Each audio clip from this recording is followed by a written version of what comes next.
नमस्कार, आप देख रहे हो उत्तराखंड एक्सप्रेस। मैं हूं आपके साथ मेनका चौधरी और इस बुलेटिन में सबसे पहले बात सीएम पुष्कर धामी की करते हैं, जो आज मसूरी पहुंचे थे। मसूरी गोलीकांड की बरसी पर सीएम पुष्कर धामी ने शहीदों को श्रद्धांजलि दी। मसूरी जाकर सीएम ने राज्य गठन के लिए शहादत देने वाले शहीदों को याद किया। इस दौरान सीएम के साथ रक्षा राज्य मंत्री अजय भट्ट और सैनिक कल्याण मंत्री गणेश जोशी मौजूद थे। आपको बता दें, 2 सितंबर 1994 को मसूरी में गोलीकांड हुआ था। 6 आंदोलनकारी शहीद हुए थे।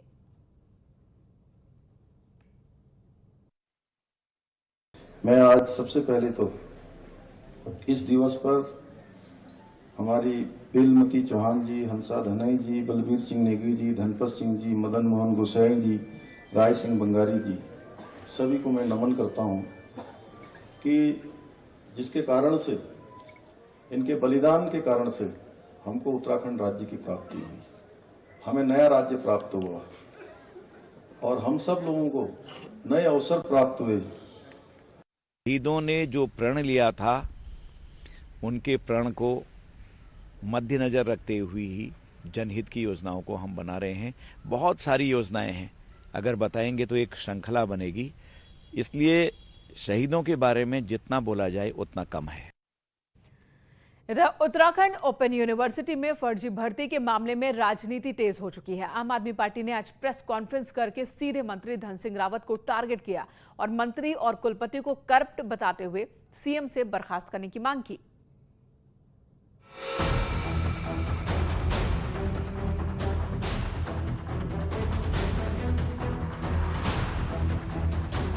उत्तराखंड ओपन यूनिवर्सिटी में फर्जी भर्ती के आरोपों के बीच सवाल बड़े होते जा रहे हैं। राज्यपाल और कांग्रेस के बाद अब आम आदमी पार्टी ने ओपन यूनिवर्सिटी मामले में हमला बोला है। आप प्रवक्ता नवीन परशाली ने प्रेस कॉन्फ्रेंस करके सीधे उच्च शिक्षा मंत्री धन सिंह रावत और कुलपति पर करप्शन का आरोप लगा दिया। आपका आरोप है कि यहाँ पर 2017 से 2019 तक धन सिंह रावत और कुलपति के रिश्तेदारों की नौकरी लगी। यहाँ तक कि फर्जी प्रमाण पत्रों के सहारे प्रोफेसर तक की नौकरियां बांट दी गई। इसीलिए इतने बड़े घपले में मुख्यमंत्री पुष्कर सिंह धामी को कार्रवाई करनी चाहिए। कि जो घोटाला हुआ है, इसमें सीधे तौर पर उच्च शिक्षा मंत्री धन सिंह रावत जी और कुलपति जी शामिल हैं, अन्य अधिकारी शामिल हैं। इनकी मिलीभगत से ये घोटाला हुआ है और अपने चहेतों को इन्होंने नौकरियां दी है। जहां इनकी तैनाती होनी थी, वहां पर ये तैनात न होकर इनकी सेवा में लगे हैं। तो इसलिए ऐसे मंत्री, ऐसे अधिकारी, ऐसे कुलपति, इन सबके खिलाफ जांच बाद में हो। सबसे पहले ये जेल की सलाखों के पीछे जाना चाहिए। आम आदमी पार्टी का कहना है कि धन सिंह रावत के सभी विभागों में यही हाल है और जब तक कार्रवाई नहीं होती, पूरे प्रदेश में प्रदर्शन होंगे। वहीं कांग्रेस प्रदेश अध्यक्ष गणेश गोदियाल ने तो धन सिंह रावत को बर्खास्त करने और श्रीनगर में जन आशीर्वाद यात्रा की जगह पर प्रायश्चित यात्रा निकालने की बात तक कह दी। भ्रष्टाचार के मामले सामने आ रहे हैं, इनको तत्काल मुख्यमंत्री जी को बर्खास्त करना चाहिए। ये जन आशीर्वाद यात्रा में ये प्रायश्चित यात्रा निकालें कि हमसे भूल हो गई, ऐसे व्यक्ति को हमने मंत्री बनाया, ऐसे भ्रष्टाचारी व्यक्ति को मंत्री बनाकर हमने बहुत गलत काम किया, इसका प्रायश्चित करें। ओपन यूनिवर्सिटी में फर्जीवाड़े की बात से धन सिंह रावत इनकार कर चुके हैं, पर कुल मिलाकर ओपन यूनिवर्सिटी में खुलेआम हुए फर्जीवाड़े की आंच तेज होती जा रही है और एक के बाद एक नए खुलासे होते जा रहे हैं। दीपांकर भट्ट, न्यूज़ 18, देहरादून। आम आदमी पार्टी और कांग्रेस की ओर से लगाए गए आरोपों पर उच्च शिक्षा मंत्री धन सिंह रावत ने कहा कि अगर कोई नियम विरुद्ध नियुक्ति हुई है, किसी के पास तथ्य है तो सामने लेकर आए, जांच कराने को तैयार हैं। उन्होंने कहा कि ओपन यूनिवर्सिटी में यूजीसी नियमों के तहत ही नियुक्तियां की गई हैं। विश्वविद्यालय यूजीसी के नॉर्म के अनुसार चलते हैं और ओपन विश्वविद्यालय में कई सालों से कई नौकरियां नहीं लग पा रहे थे। हमारी सरकार ने उनको नौकरियां देने का काम किया है, उनके रिटर्न हुए, इंटरव्यू हुए हैं और मैं कह सकता हूं कि अगर कोई भी एक उंगली अगर ओपन विश्वविद्यालय पे उठाए और तथ्य मुझे दे तो मैं उसके लिए जांच करने के लिए तैयार। और बात कल की करते हैं। कल का दिन राज्य में दोनों ही मुख्य पार्टियों के लिए बेहद खास रहने वाला है, क्योंकि सीएम धामी के गढ़ खटीमा से कांग्रेस अपनी परिवर्तन यात्रा की शुरुआत करने जा रही है, जिसे लेकर कांग्रेस ने जबरदस्त तैयारी की है। जबकि कांग्रेस प्रदेश अध्यक्ष गणेश गोदियाल के क्षेत्र श्रीनगर से बीजेपी जन आशीर्वाद यात्रा शुरू कर रही है। दोनों ही पार्टियों ने अपनी अपनी यात्रा के लिए ताकत झोंक दी है और एक दूसरे पर बढ़त की बात कह रहे हैं। एक माहौल बनाकर काम करना चाहती है। अब राजनीतिक दलों का माहौल बनाकर चुनाव लड़ना ये जनता ने नकार दिया है, देश भर से नकार दिया है। अब जनता के बीच में जो काम करेगा, जन समस्याओं के प्रति गंभीर रहेगा, जन समस्याओं को लेकर जागरूक रहेगा, जनता के सुख दुख में उनके साथ खड़ा रहेगा, जन समस्याओं का समाधान करेगा, अब जनता उसी दल के साथ खड़ी रहेगी। महंगाई ने लोगों का जीना दूरभ कर दिया है, अर्थव्यवस्था ध्वस्त है, भू कानून को लेकर के लोग संघर्ष कर रहे हैं, तीर्थपुरोहित जो है संघर्ष करने का काम कर रहे हैं। कोरोना टेस्टिंग में जो भ्रष्टाचार हुआ वो भी सबके सामने है। लोकायुक्त का कहीं अता पता नहीं है। एक नहीं, बड़ी लंबी चौड़ी फेहरिस्त है और जन आशीर्वाद यात्रा निकालने का पहले भी प्रयास किया गया, लोगों ने उसका पुरजोर विरोध किया है। और ऐसे वक्त में जब नेताओं की एक एक बात नोट की जा रही है, बीजेपी के मंत्री अपनी जुबान फिसलने की वजह से चर्चाओं में हैं। मंत्री धन सिंह रावत के बाद अब मंत्री गणेश जोशी का नंबर आया है। गणेश जोशी मसूरी में उत्तराखंड आंदोलन के शहीदों को श्रद्धांजलि के कार्यक्रम में बोल रहे थे और इस मंच पर सीएम पुष्कर धामी भी मौजूद थे। भाषण की शुरुआत जोशी ने संबोधन के शुरू की तो पुष्कर धामी को ओजस्वी, ऊर्जावान सैनिक पुत्र के साथ ही पूर्व मुख्यमंत्री कहा गया। इस बीच पब्लिक के बीच से किसी ने उन्हें गलती का एहसास कराया, तब जाकर गणेश जोशी ने साफ किया कि कोई बात नहीं, 15-20 साल बाद तो पूर्व मुख्यमंत्री हो ही जाएंगे। हमारे प्रदेश के यशस्वी, ऊर्जावान सैनिक पुत्र पूर्व मुख्यमंत्री आदरणीय पुष्कर सिंह धामी जी, हमारे केंद्र सरकार में वर्तमान मुख्यमंत्री बोला मैंने, अरे नहीं कुछ सुना, मुख्यमंत्री बोला, मुख्यमंत्री, अच्छा, जब 15-20 साल के बाद तो पूर्व हो जाएंगे, 15-20 साल का तो 15-20 साल का। और इधर राज्य में बहुत जल्दी एक बहुत बड़ी भर्ती होने वाली है। राज्य में प्राइमरी टीचर्स की भर्ती परीक्षा पर लगी रोक हाईकोर्ट ने हटा दी, जिसके बाद डीएलएड प्रशिक्षितों में खुशी की लहर है। शिक्षा मंत्री अरविंद पांडे का कहना है कि 20 दिन के अंदर डीएलएड प्रशिक्षितों की काउंसलिंग कर ली जाएगी और इसके बाद प्राथमिक स्कूलों में शिक्षकों के पदों पर इन्हें भर्ती दी जाएगी। जो योग्य डीएलएड प्रशिक्षित जो नौजवान हैं, उनको डीएलएड सरकार ने कराया, उनकी नियुक्ति देना सरकार की जिम्मेवारी है। और मैं आपको विश्वास दिलाना चाहता हूं कि 20 दिन से पहले हम सारी प्रक्रिया को कंप्लीट करके काउंसलिंग करने के पश्चात हम बच्चों की प्लेसिंग कर सकते। इधर मुख्यमंत्री पुष्कर सिंह धामी ने आज देहरादून में राजपुर रोड पर बने ग्राम्य श्री केंद्र का लोकार्पण किया।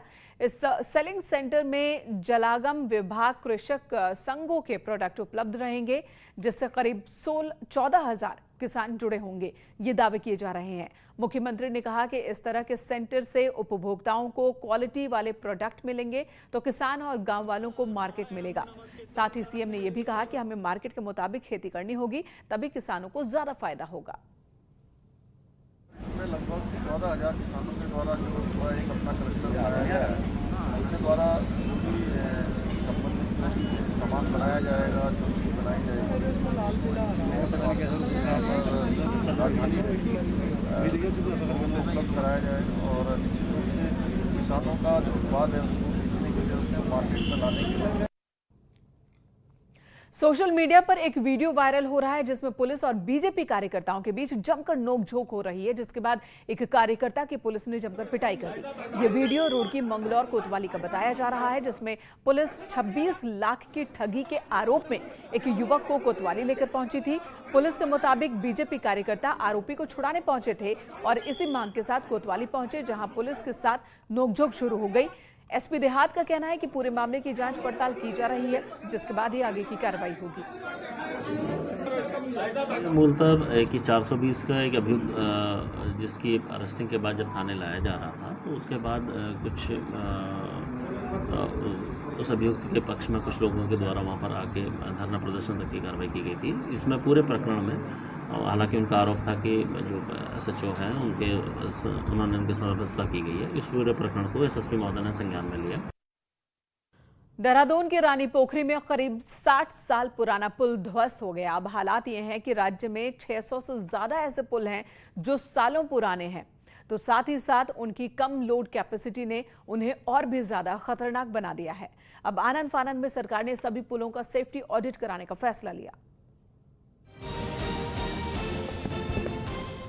दून ऋषिकेश हाईवे पर 60 साल पुराना रानी पोखरी पुल ध्वस्त हुआ तो पीडब्ल्यूडी की भी नींद खुल गई। तुरंत रिकॉर्ड खंगाला गया और पता चला कि राज्य में 664 ऐसे पुल हैं जो या तो सिंगल लेन है या फिर जिनकी लोड कैपेसिटी बेहद कम है और मौजूदा समय में ट्रैफिक बढ़ने से वो कभी भी हादसे की वजह बन सकते हैं, जिसके तुरंत बाद अब इनके सेफ्टी ऑडिट का आदेश दे दिया गया है। देखिए, सेफ्टी ऑडिट के लिए एक सेट परफॉर्मेंस है जो कि आईआरसी कोड उसके लिए विद्यमान है, उसके हिसाब से हम अपने एसईज को दायित्व दे रहे हैं। सेफ्टी ऑडिट का ये काम 2 महीने में पूरा होगा और फिर उसके बाद प्राथमिकता के आधार पर पुलों की मरम्मत भी होगी, नए पुल भी बनाए जाएंगे। अब ऐसे में हादसे के बाद ही सही, लेकिन पीडब्ल्यूडी की नींद खुली है और उम्मीद है कि आगे कोई ऐसा हादसा ना हो, इसका पूरा ध्यान रखा जाएगा। देहरादून से न्यूज़ 18 के लिए सुनील नौप्रभात की रिपोर्ट। इधर जिला मुख्यालय पौड़ी के निकट अयाल गांव में वन तस्करों द्वारा 50 से ज्यादा देवदार के पेड़ों के अवैध कटान का मामला सामने आया। मुकदमा दर्ज होने के बावजूद मामले में की जा रही लापरवाही पर गांव वाले भड़क उठे। उन्होंने विकास भवन का घेराव किया और उनसे मामले की जांच की बात कही है। डीएम से मांग की गई है कि मामले की तुरंत जांच हो, दोषियों के खिलाफ कार्रवाई हो। दूसरी तरफ डीएम का कहना है कि जल्द मामले में कार्रवाई शुरू की जाएगी। बहुत सारे पेड़ कटे हुए हैं, 37 के लगभग पेड़ मैंने गिने, लेकिन वो लोग कितने सार्थक थे कि उन्होंने बाद में वैसे आग भी लगा दी। जो खूंटे थे, कुछ खूंटे काले पड़ चुके थे। लगभग 50 पेड़ों का जो है अवैध रूप से कटान किया गया है, उसकी शिकायत उन्होंने दर्ज किया है। एफआईआर दर्ज करने के उपरांत जो जांच अधिकारी है वो गांव में भी गए थे। ग्रामीणों द्वारा ये अनुरोध किया गया है कि ग्राम सरपंच है, ग्राम प्रधान है, दोबारा से बयान दर्ज किया जाए। उत्तराखंड के करीब 7000 ग्राम प्रधानों का मुख्यमंत्री ने मानदेय बढ़ाने का ऐलान किया। बीजेपी को लगता है कि चुनाव से पहले प्रधानों में इसका अच्छा मैसेज जाएगा, तो कांग्रेस का कहना है कि सरकार चुनावी रेवड़ी बांट रही है। उत्तराखंड के करीब 7000 ग्राम प्रधानों को महीने में 1500 नहीं बल्कि 3500 रुपए मानदेय मिलेगा। प्रधानों की ये मांग लंबे वक्त से थी, जिसकी घोषणा सीएम पुष्कर सिंह धामी ने कर दी है। बीजेपी को भरोसा है कि सीएम धामी की इस घोषणा का गांवों के प्रधानों में अच्छा मैसेज जाएगा और प्रधानों के जरिए सरकार की बात गांव-गांव तक पहुंचेगी। पिछले दिनों इन सब के लिए कुछ ना कुछ सरकार के द्वारा योजनाएं बनाई गई है, तो मैं मुख्यमंत्री जी को बधाई देना चाहता हूं कि आपने एक बड़ा निर्णय लिया है और इससे सारे प्रधानों में एक अच्छा पॉजिटिव मैसेज है। पंचायत की राजनीति में ग्राम प्रधान अहम कड़ी होते हैं और कांग्रेस का आरोप है कि यही देखते हुए चुनाव से पहले ग्राम प्रधानों को रेवड़ी बांटी जा रही है। अब जो मांग, अब इलेक्शन आ गए हैं, इसलिए अभी मांगों पे ध्यान दिया जा रहा है और ये खाली इलेक्शन के जुमले हैं, तो इसलिए अब हम लोग पंचायत प्रतिनिधियों की और ये खाली प्रधानों को देके या इनको देके उससे कुछ हम लोगों के पंचायत प्रतिनिधियों में कुछ नहीं फर्क पड़ना। उत्तराखंड के ग्राम प्रधानों के मानदेय बढ़ने का आदेश जल्द ही जारी होगा और बीजेपी को भरोसा है कि सीएम की घोषणा के बाद 7000 प्रधानों का रुख सरकार के पक्ष में होगा। दीपांकर भट्ट, न्यूज़ 18 देहरादून। और अब आपको दिखाते हैं कैबिनेट मंत्री गणेश जोशी के ठुमके। ये वीडियो बुधवार का है, जब मंत्री गणेश जोशी विधायक खजान दास के साथ जौनपुर क्षेत्र के भटवाड़ी गांव पहुंचे थे। जागरण कार्यक्रम में शामिल होने पहुंचे थे और इस दौरान जौनपुरी वेशभूषा में डांस कर रही महिलाओं के साथ मंत्री गणेश जोशी ने भी जमकर ठुमके लगाए। मंत्री और विधायक काफी देर तक डांस करते रहे।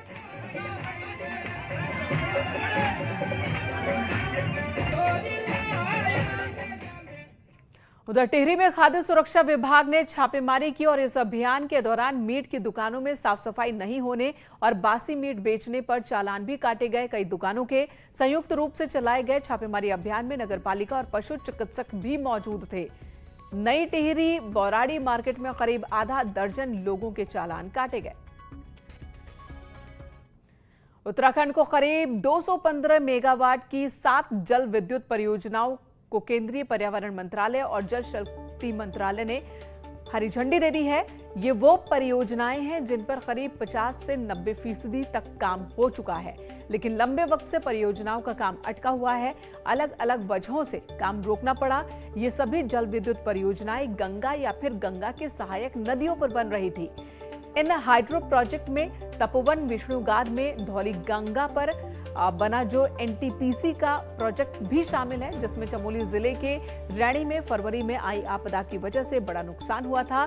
जबकि दूसरे प्रोजेक्ट्स में टिहरी स्टेज 2, विष्णुगाद, पीपलकोट, सिंगोली, भटवारी, फाटा, बियोंग, मडमहेश्वर और कालीगंगा 2 के प्रोजेक्ट भी शामिल हैं। हरिद्वार के रिहायशी इलाकों में जंगली जानवरों की धमक का सिलसिला जारी है। ताजा मामला खड़खड़ी के सत्यम विहार कॉलोनी का। यहां पर राजाजी टाइगर रिजर्व की दीवार पर एक गुलदार चहलकदमी करता दिखा, जिसके बाद स्थानीय लोगों में दहशत का माहौल है। हरिद्वार का एक बड़ा हिस्सा राजाजी टाइगर रिजर्व से सटा हुआ है। जंगल से सटे होने की वजह से आए दिन रिहायशी इलाकों में जंगली जानवर देखे जा रहे हैं। एक ब्रेक के लिए रुकेंगे, तुरंत लौटते हैं।